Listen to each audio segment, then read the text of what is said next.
everybody, it's SaskiaSketches, and today I'm here with a friend of mine. Would you like to introduce yourself?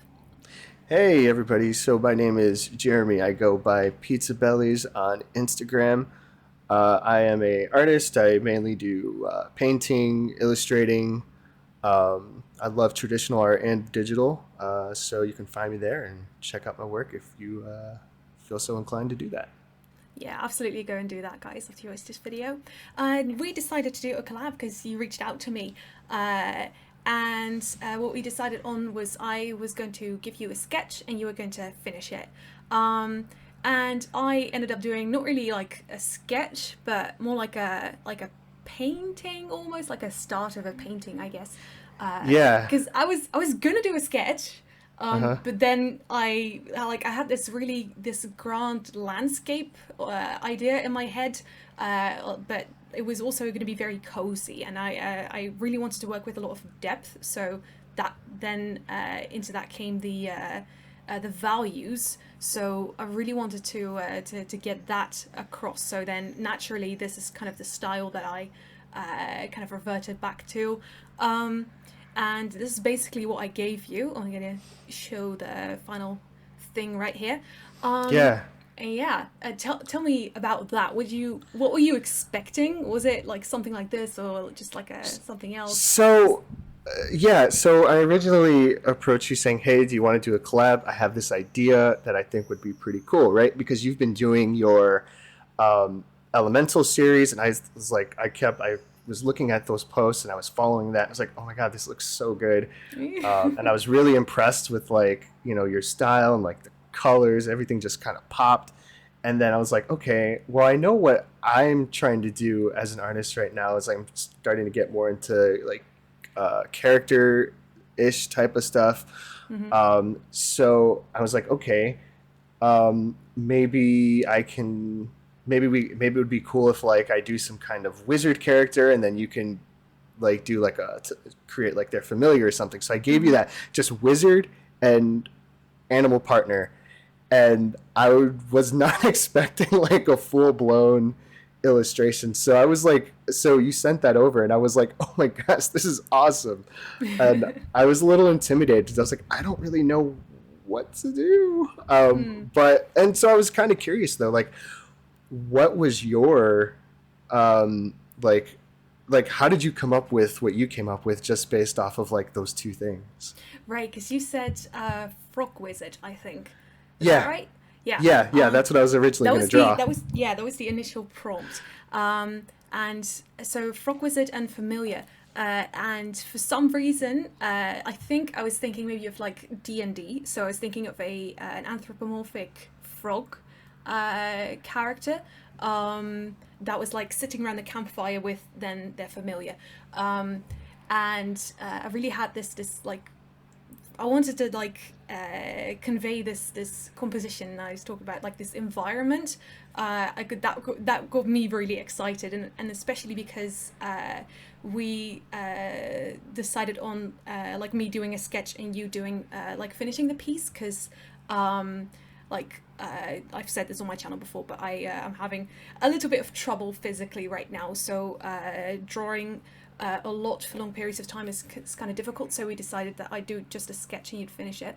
And because you wanted to do the characters, I wanted to make sure that you had plenty of like freedom, creative freedom to actually work with those characters. So that's why I wanted to focus a little bit more on the environment myself, and give you just like a silhouette and a pose for the characters, that you could like experiment with that, because I wanted to give you still the opportunity to draw this frog character that you wanted to draw, but you did end up drawing something else. We'll see that later.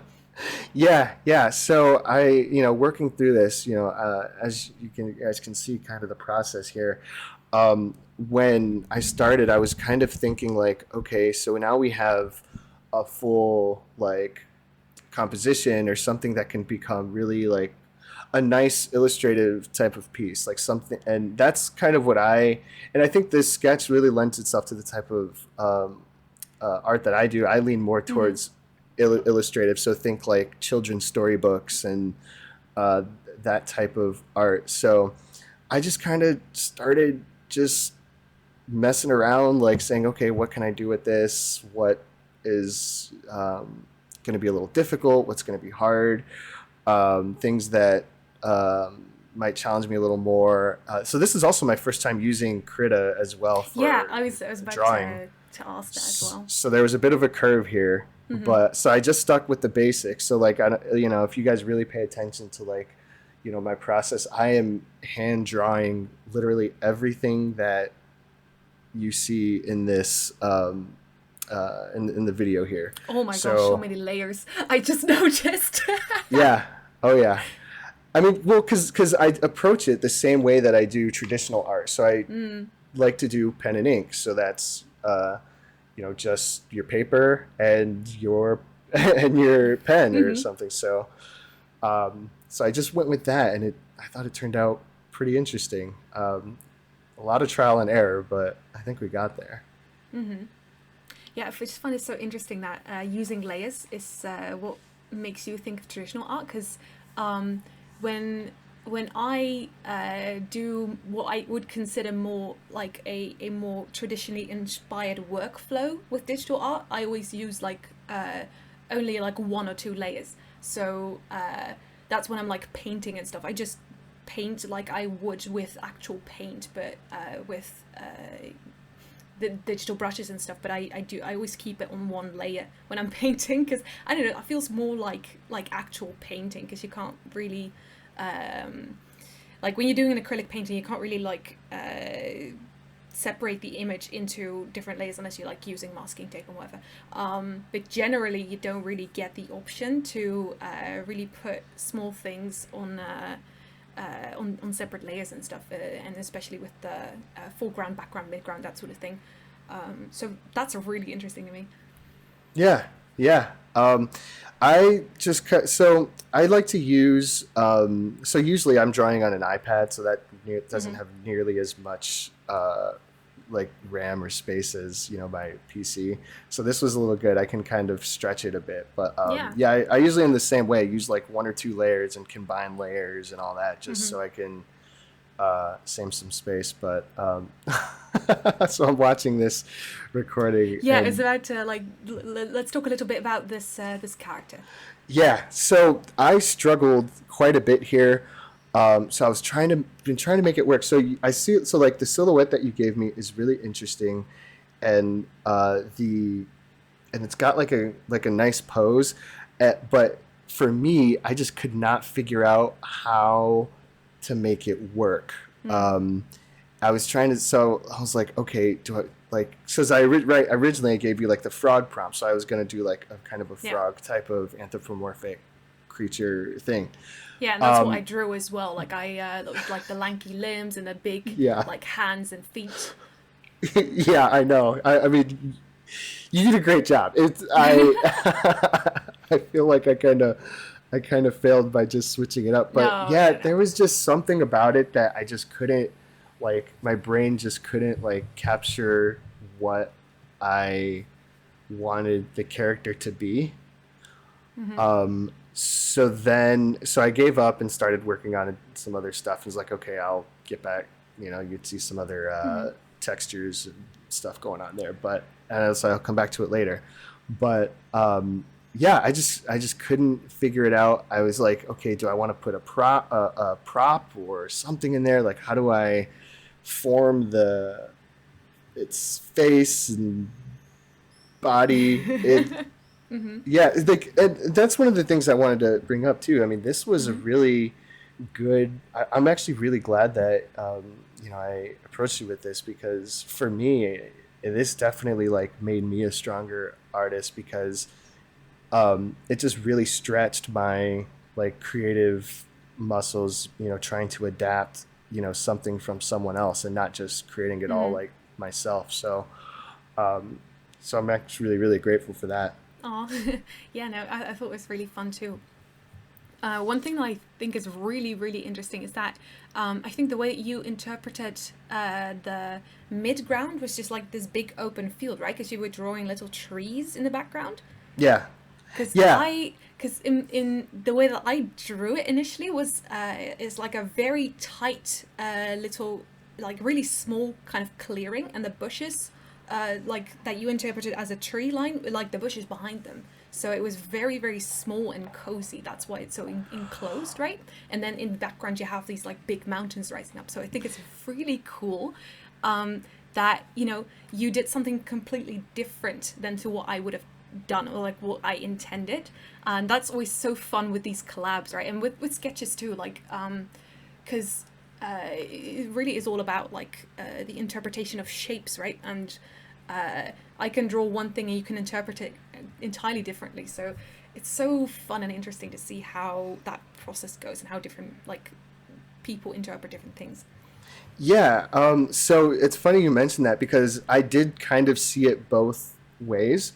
The way that I drew it and the way that you meant it in your original sketch. So the reason why, and I'm so sorry, No, it's but fine. It's fine. the reason why that I made it an open field is because I was getting kind of lazy and didn't want to draw all the detail for having like a close up environment. Honestly, that's valid. That's valid. So then I was like, okay, so then I was thinking like, okay, maybe the story here is that we're peeking in on them through the forest, like, and they're just like kind of on the outskirts, like just resting for the night before they either venture into the forest or they Right. venturing out. So, you know, I think that's a cool interpretation, however you decided to take it that. So as you see here, like with this part, how I'm working on this, so I just what I decided to do was change the idea from a frog into a rabbit. So I got inspired. I was looking at this illustration book that I just got by illustrator Elise Hurst, who is a Australian illustrator. She is very, very good, and I recommend you guys check her out. But I got her book called The Storyteller's Handbook, and it's nothing but blank illustration. Like there's no like words. It's just a bunch of illustrations. So it's kind of like an art book, and she's got like these some anthropomorphic characters in there. It is. I already this up.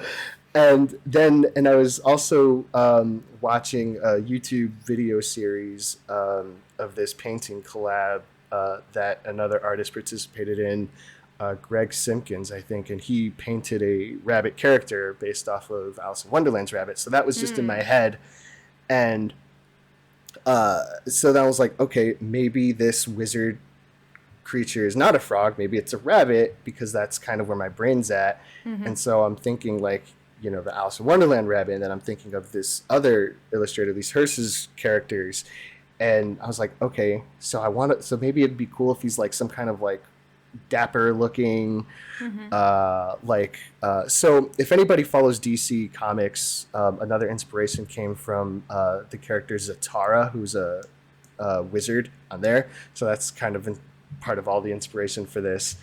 And that's how we got from the frog to the rabbit. yeah, a lot went into it. I can hear, but what I really like is that this to me completes the story a little bit more than the frog, because what I really liked about the frog and then the canine was that smaller canines like foxes and such, they will eat frogs, right? For the roles to be kind of reversed, that's also like the character has a saddle like set on the log as well. So this like canine is kind of like a mount. I really liked that motif, but I think the rabbit works even better with that, because you know, foxes and rabbits generally quite depicted as enemies, and to have them be kind of like friends, or like at least I don't know, like partners in this. I really like that. But with that, we've come to the end of the video. I wanted to thank you so much for joining me. I really had a lot of fun with this collab, and I thought it was really interesting to do a cool piece like this together. And it's been a while since I've done a collab, but I really enjoyed it. So I want to thank you so much for like asking me for coming onto my YouTube channel, because that's always really fun. Yeah, absolutely. This was been a pleasure. I mean, this has definitely been really good, I think, for me as an artist, and super fun working with you. Yeah, thanks. All right, you guys best go like follow him on Instagram. Link in the description. And yeah, thank you guys so much for watching this video all the way to the end. If you enjoyed it, please leave a like and subscribe to his YouTube channel for more art videos every single Friday. Have a great weekend, guys, and keep on sketching. Bye. Do you want to say bye? See ya.